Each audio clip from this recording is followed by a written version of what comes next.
Adanna's scream shattered the 3 a.m. silence of Mama Nkechi's kitchen like a clay pot hitting concrete. She stood frozen in the doorway, her phone's flashlight illuminating the kitchenware. Chef Obi stood chopping vegetables, but the large mirror behind him showed only floating knives and onions cutting themselves in midair. No reflection, no shadow on the wall, just the sound of his humming and the chop, chop, chop of his blade against wood. That was the night everything in Ugwuaji Village changed forever. But let me take you back 3 years to when this story really began. It was December 2022 when Mama Nkechi's restaurant was dying. Every day she would sit outside her small bukka, watching people walk past to eat at Mr. Johnson's place down the road. Her jollof rice had become tasteless. Her pepper soup had lost its fire. Even her famous goat meat stew tasted like regret and bills she couldn't pay. "Mama, we need to close down," her daughter Ngozi said one evening, counting the days. Earnings only 3,000 naira. Not even enough for tomorrow's ingredients. Mama Nkechi wiped her eyes with her wrapper. 42 years she had been cooking. Her mother taught her. Her grandmother before that. Now, at 65, she was watching her legacy crumble like old fufu. Then he appeared. It was 11 p.m. on a Wednesday when Mama Nkechi heard noise in her kitchen. She grabbed her broom, the one she used for both sweeping and fighting thieves, and marched outside. The kitchen door was open.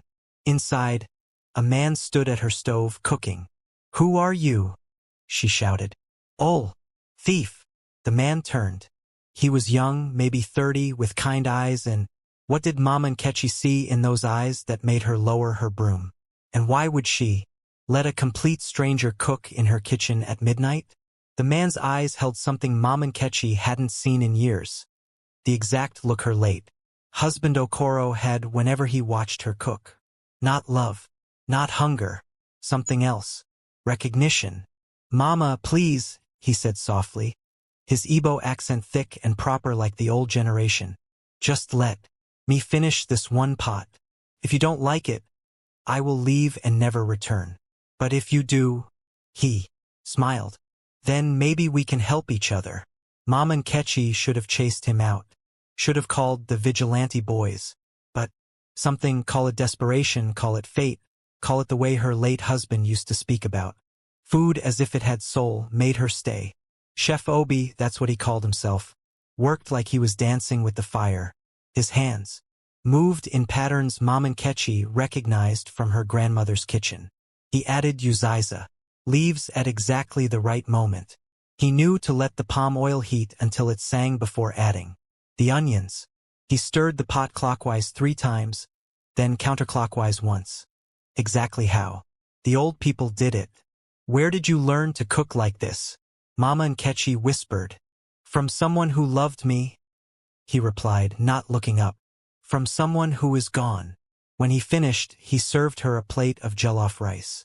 The moment Mama Nkechi tasted it, tears rolled down her face. It wasn't just good. Tasted like her mother's cooking. Tasted like Christmas mornings in 1978. Tasted like her wedding day. Tasted like home. "How?" She couldn't finish the question. "I cook what people need to taste," Chef Obi said. "Not what they want, what they need." That night they made an agreement. Chef Obi would cook only at night, from 11 p.m. to 5 a.m. He would prepare all the food for the next day. Mama Nkechi would never ask about his past, and he would never ask for payment, only a place to cook and leftovers to eat. "Why?" Mama Nkechi asked. "Why would you work for free?" Chef Obi smiled sadly. "Because I have a debt to pay. 12 meals. That's all I need to make. 12 special meals for 12 specific people. After that, I'll be free." Free from what? From a promise I should have kept when I was alive. Mama Nkechi laughed nervously. "When you were alive?" "Ah, young man, stop talking like a ghost story." But Chef Obi didn't laugh back. 3 months later, Mama Nkechi's kitchen became the most famous restaurant in 3 local governments. People traveled from Enugu, from Nsukka, even from as far as Onitsha just to taste the food. The jollof rice made elderly women remember their first love. The pepper soup made men cry about fathers they disappointed. The egusi soup tasted like forgiveness. Mama Nkechi became rich. She expanded the restaurant, hired staff, bought a generator. But she kept Chef Obi's secret. He only worked at night, and nobody was allowed in the kitchen. While he cooked, the staff whispered, of course. They called him the ghost cook as a joke. They said he must be hiding from police or running from a woman, or perhaps he was just shy. Adanna, the youngest waitress, was especially curious. "Mama, why can't we ever see him?" she asked one day. "Why does he leave before sunrise? Why does he never eat with us?" "Mind your business, Adanna," Mama Nkechi warned. Some questions are better left unasked. But Adanna was 19 and fearless. She had that dangerous combination of curiosity and foolishness that makes young people ignore warnings. 2 weeks ago, she started coming to work early. 4 a.m. instead of 6 a.m. She would hide outside the kitchen, watching through the window as Chef Obi cooked. She noticed strange things. He never sweated despite the heat. His ingredients sometimes appeared from nowhere. She would count the tomatoes at closing, 15. And by morning there would be exactly enough, 32. But no delivery came. And his humming, it was always the same song, an old Igbo lullaby her grandmother used to sing about a child who wandered too far from home. Then came last night. Adanna decided to go inside, to finally see Chef Obi's face up close, to maybe talk to him, understand him. She pushed open the kitchen door at 3 a.m., phone flashlight ready, expecting to find a shy man cooking. Instead, she found what Adanna saw in that mirror would haunt her forever. But the real question is, if Chef Obi is what she thinks he is, then whose debt is he paying? And who are the 12 people marked to receive his special meals?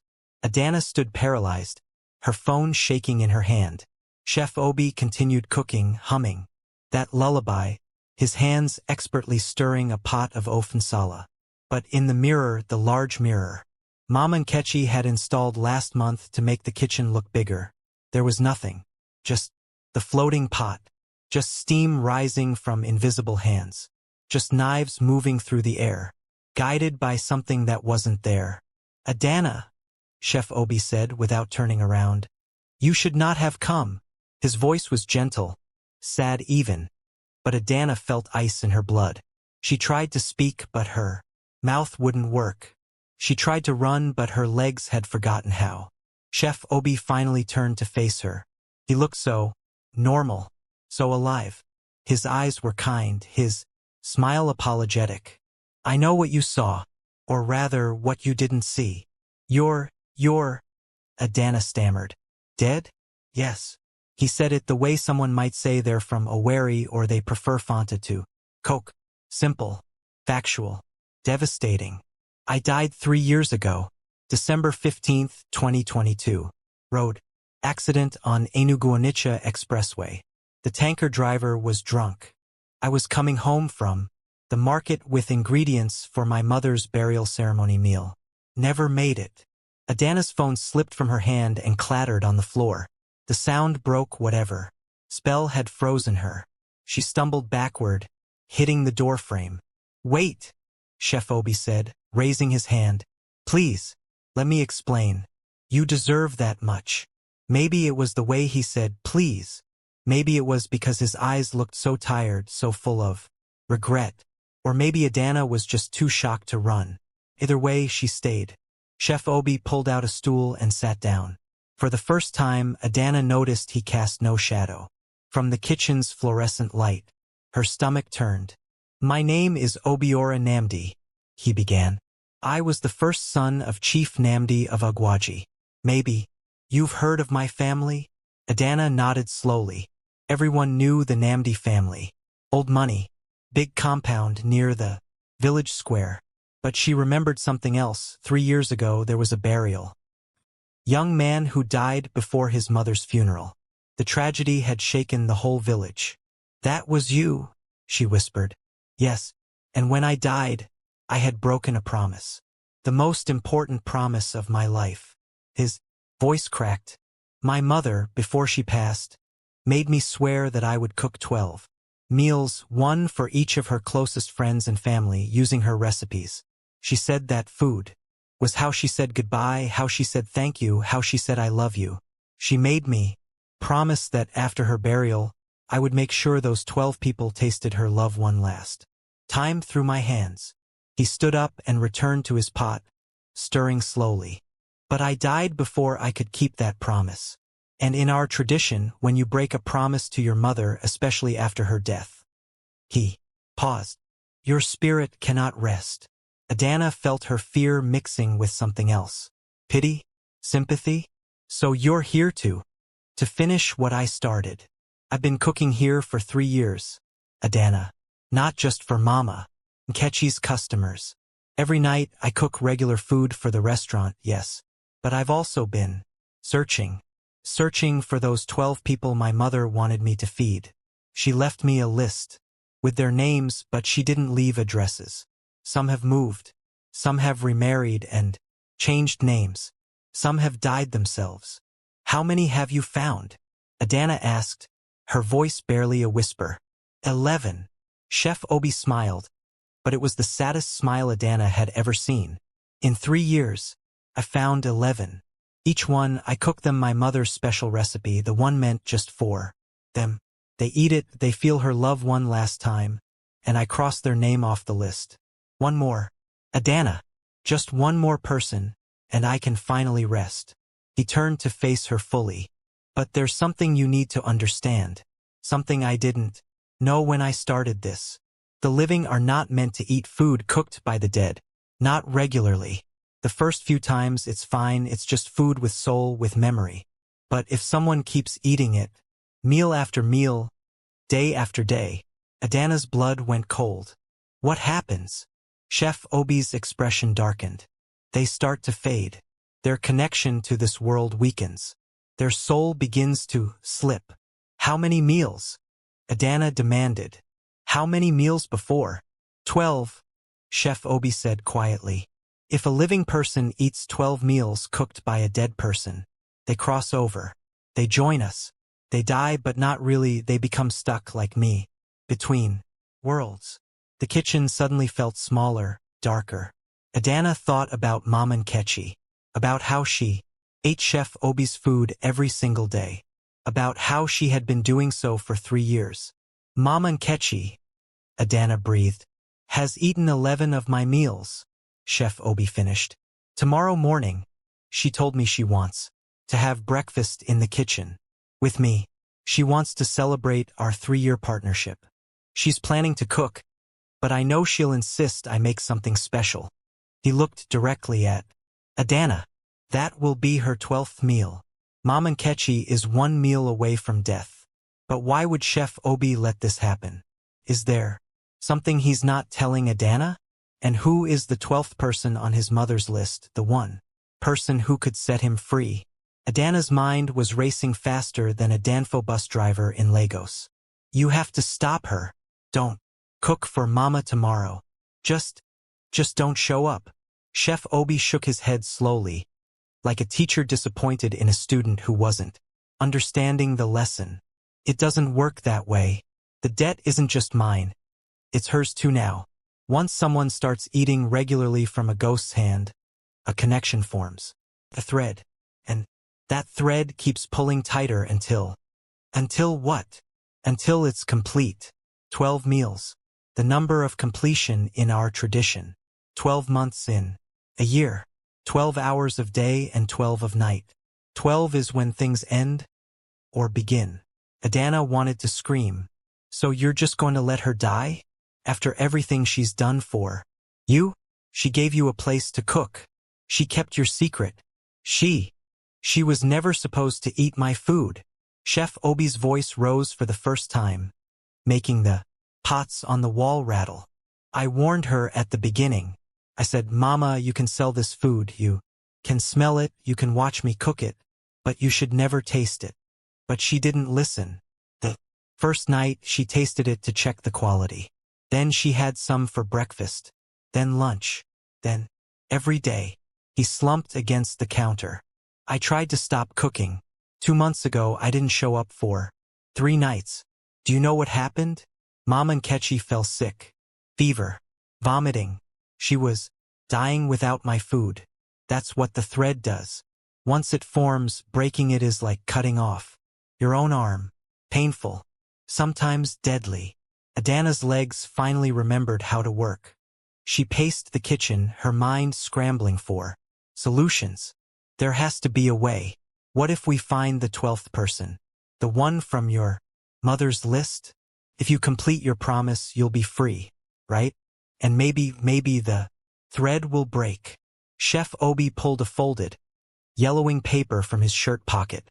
The paper looked ancient, like it might crumble if you breathed on it too hard. This is the list. My mother wrote it 3 days before she died. She made me promise on her Bible and on our ancestors that I would feed these people. He unfolded it carefully. The names were written in shaky handwriting, the handwriting of someone whose hands were failing them. 1. Sister Mary Okafor, neighbor. 2. Okeke Jonas, cousin. 3. Nwamaka Uday, childhood friend. 4. Father Benedict, priest. 5. Mama Chidinma, midwife. 6. Ikena Okonkwo, brother. 7. Adiz Nwosu, co-wife, died 2023. 8. Ibuka Chukwu, son's friend. 9. Ngozi Ani, market woman. 10. Chief Obi Emeka, late husband's friend. 11. Amara Ifeoma, daughter she never had. 12. Chinidu, the 12th name was smudged, unreadable, like someone had spilled water on it or like tears had fallen on the ink before it dried. Chinidu what? Adana asked, squinting at the paper. I don't know, Chef Obi said, his voice hollow. For 3 years, I've been trying to figure it out. Chinidu is a common name. There are maybe 50 Chinidus in this village alone. The surname is completely gone. My mother has no remaining siblings to ask. My father died when I was young. I've searched everywhere.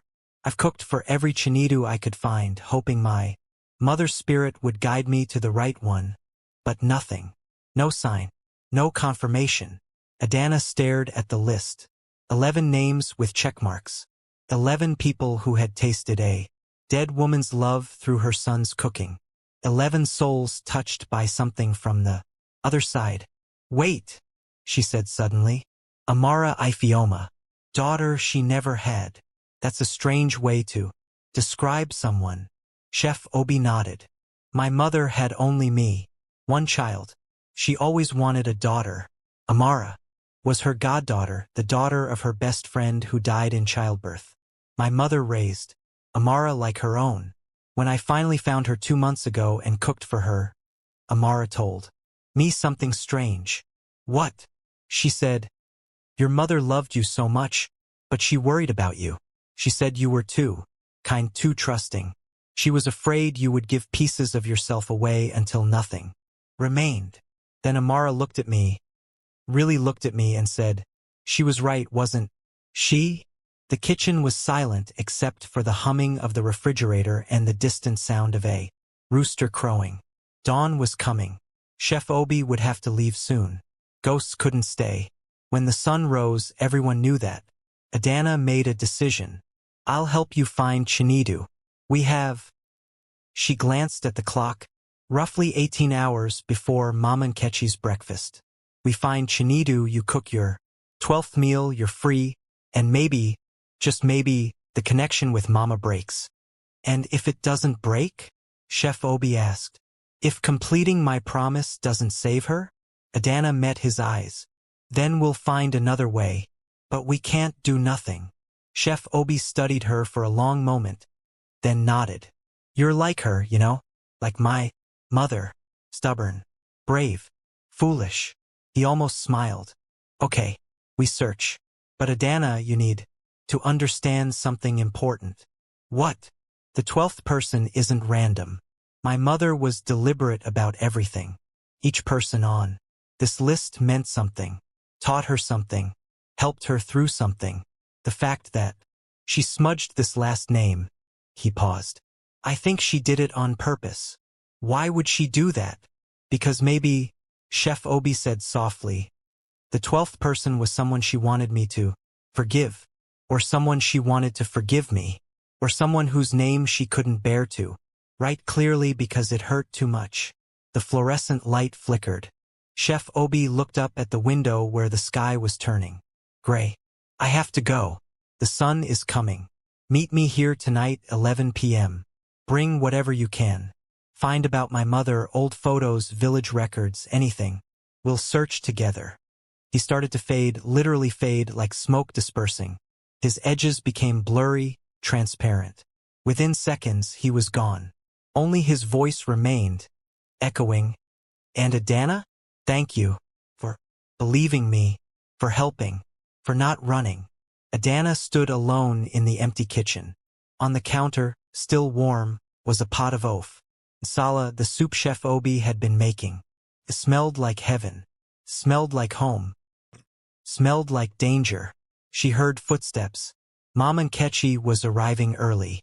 Adana has less than 1 day to find a person whose name has been erased. But what if the answer has been in front of her all along? And what if saving Mama Nkechi means someone else has to take her place? Mama Nkechi pushed open the restaurant door, humming an old worship song.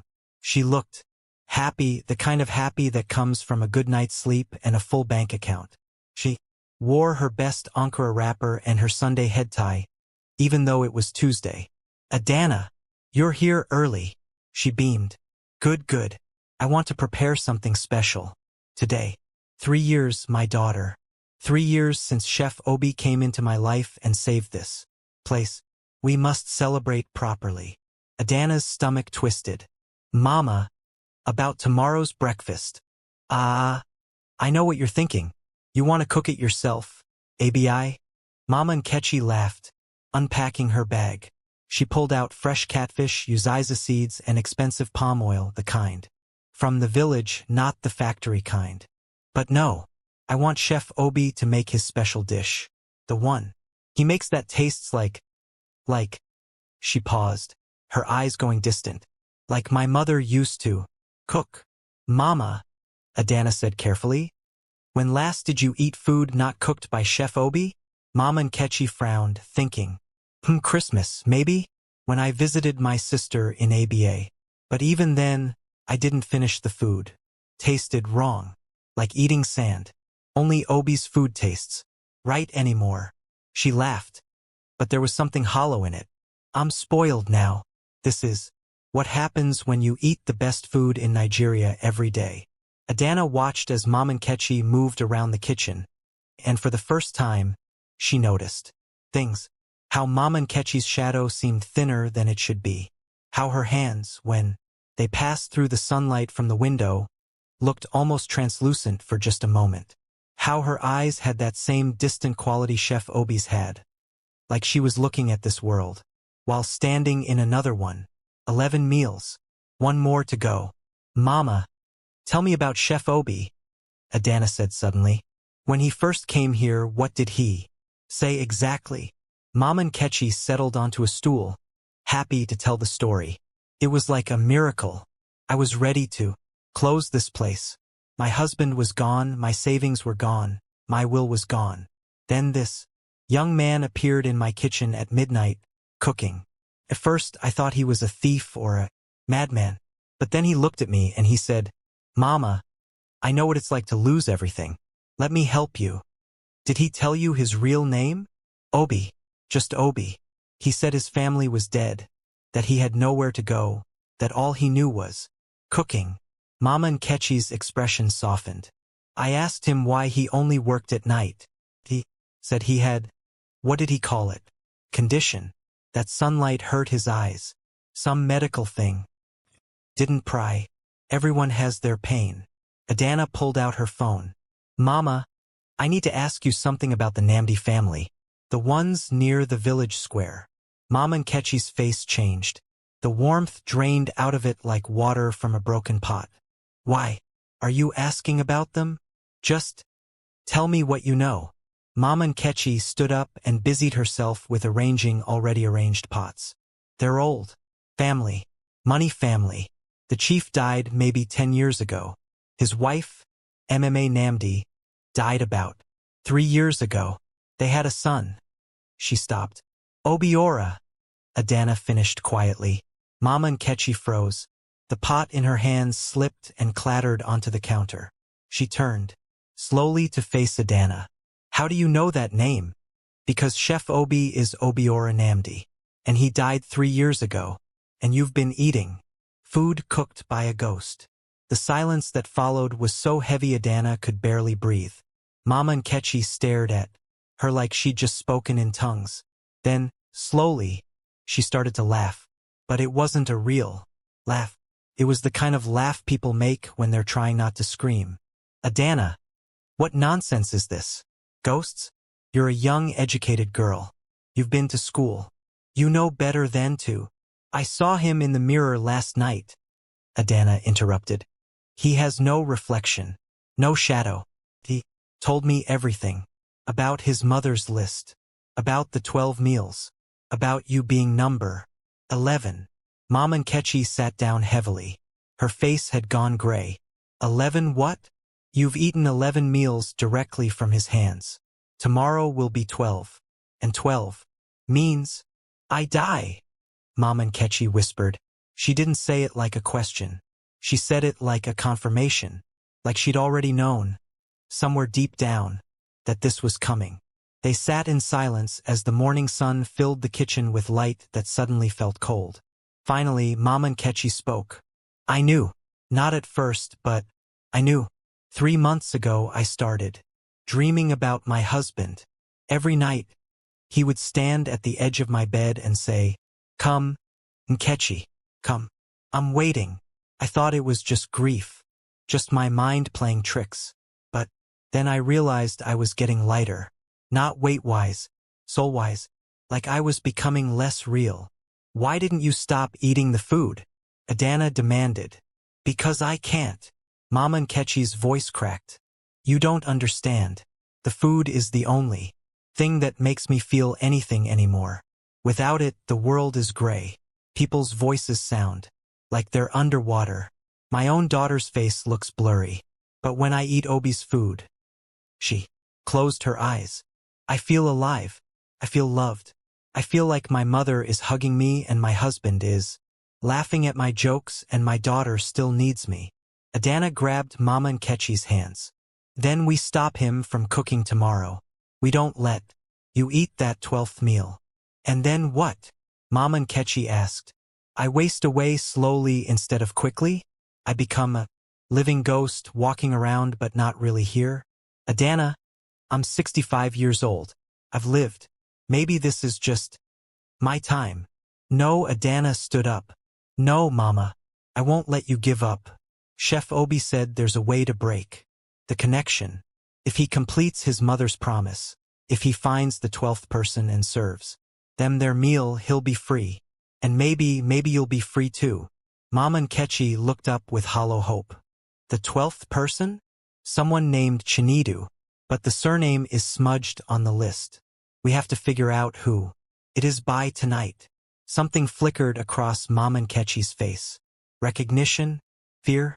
Before Adana could identify it, it was gone. Chinidu, Mama Nkechi repeated softly. Mama Namdi had a Chinidu in her life. A very important one. She paused. But if I'm right about who it is, Obiora doesn't know. And he can never know. Who, Mama? Who is it? Mama Nkechi stood up and walked to the window. Outside, the village was waking up. Market. Women setting up stalls. Children in uniforms walking to school. Life continuing like it always did, unaware that death was cooking breakfast in one of its kitchens. Before I tell you, Mama Nkechi said, you need to understand something about Mama Namdi. She was a good woman, kind woman, but she carried a secret so heavy it bent her back and broke her heart. A secret about her son. About Obiora. What secret did Mama Namdi keep about her own son? Who is the mysterious Chinidu that could free Chef Obi's spirit? And why does Mama Nkechi look so afraid to reveal the truth? Mama Nkechi's hands trembled as she poured herself palm wine from the clay pot she kept, hidden behind the rice bags. She never drank this early, but Adana didn't stop her. Some stories required something stronger than Milo to tell. Sit down, Mama Nkechi said. This story isn't quick, and it isn't kind. Adana pulled up a stool. Outside, she could hear the restaurant staff beginning to arrive. Soon, they would have to open. Soon people would come looking for the magical food. Soon Chef Obi's clock would tick 1 hour closer to Mama Nkechi's final meal. Mama Namdi and I were friends, Mama Nkechi began. Not close friends, she was richer than me, educated, married to a chief. But our children went to the same primary school. We saw each other at church. We talked at the market. She was always proper, always correct, the kind of woman who ironed her church wrapper and color-coordinated her head ties with her shoes. She took a long drink of palm wine. But I noticed things other people didn't. How she would flinch when anyone mentioned her son. How she aged 10 years in the span of 2.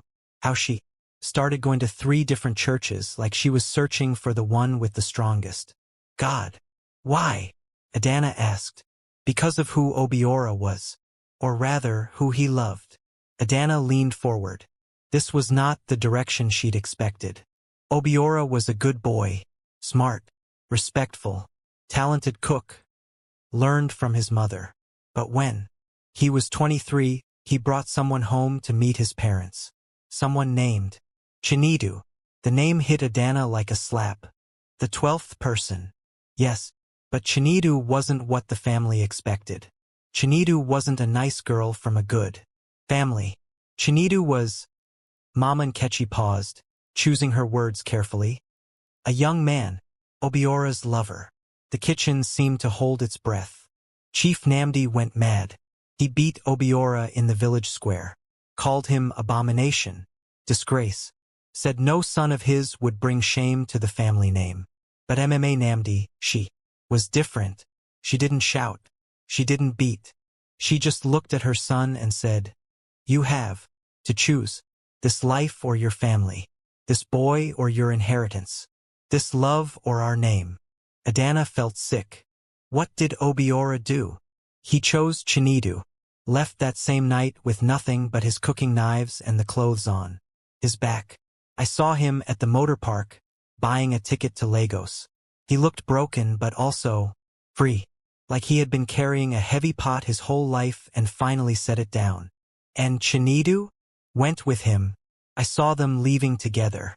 Chinidu held Obiora's hand the whole way to the bus, not caring who saw. That took courage in 2019. This village wasn't ready for that kind of love. Still isn't. Mama Nkechi refilled her cup. 6 months later, Chief Namdi died. Heart attack. Mama Namdi tried to find Obiora, to tell him about his father's death, but couldn't. He had disappeared into Lagos's belly. No phone number, no address, just gone. She mourned twice, once for her husband, once for her lost son. She must have hated herself, Adana said softly. She did.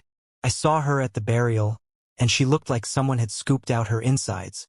After that, she became obsessed with finding Obiora. She hired people to search Lagos. She went to churches asking for prayer. She wrote letters to addresses that didn't exist. And then, Mama Nkechi's voice dropped. She got sick. Cancer. Aggressive. The doctors said she had maybe 6 months. Did she ever find him? Yes. 3 months before she died, Obiora came home. He had heard somehow that his mother was dying. He came back, but he came back alone. Chinidu wasn't with him. Adana's heart squeezed. What happened to Chinidu? No one knows. Obiora never talked about it. But you could see it in his eyes. Something terrible had happened. When I saw him at the market buying ingredients for his mother's care, he looked like a man who had lost everything. He moved like someone walking through deep water. When I asked about Lagos, about his life, he just said, "I learned that love is not always Enough, Mama. Sometimes it costs too much. The morning sun was fully up now, pouring through the windows like it had a right to shine on. Such a dark story. MMA Namdi made that list during her final week. Mama Nkechi continued. I was there when she wrote it. She called me to her bedside and said, Nkechi, promise me something. If my son ever asks about this list, tell him the truth about number 12. Tell him I never stopped loving him. Tell him I was wrong. She wrote Chinidu's name on purpose, Adana realized. She wanted Obiora to go looking, to remember, to... She stopped. To what, Mama? Chinidu is probably still alive. Probably still. In Lagos or wherever they went. How does Obiora serve a meal to someone he can't find? Mama Nkechi set down her cup. Her hands were steady now, like telling the story had given her strength. That's what I've been trying to tell you. Chinidu isn't in Lagos. Chinidu is here. In this village. Has been for 3 years. Adanna's mind raced. How do you know? Because I've seen them. At the cemetery. Every anniversary of Obiora's death. Someone puts flowers on his grave. Fresh flowers. Expensive ones. The kind you have to order from the city. And last year I followed them. I saw who it was. Who? The new teacher at the secondary school. The one who came 3 years ago from Lagos. The one who lives alone in that small house behind the church. The one everyone calls Chitty. Adanna stood up so fast her stool fell over. Chitty is Chinidu? Shortened the name. Came back to be near Obiora's grave. I don't think anyone else knows. And I don't think Obiora knows either. He's been searching for someone named Chinidu. Not Chitty. Plus, people change in 3 years. Grief changes you. Sorrow changes your face. The pieces were falling into place like a pot breaking in reverse. So if we tell Obiora that Chitty is Chinidu, he completes his promise. He cooks the 12th meal. He serves the person his mother most wanted him to feed, the person she rejected and then regretted, the person she wrote on the list with a shaking hand and then smudged with tears because she was too ashamed to write the name clearly.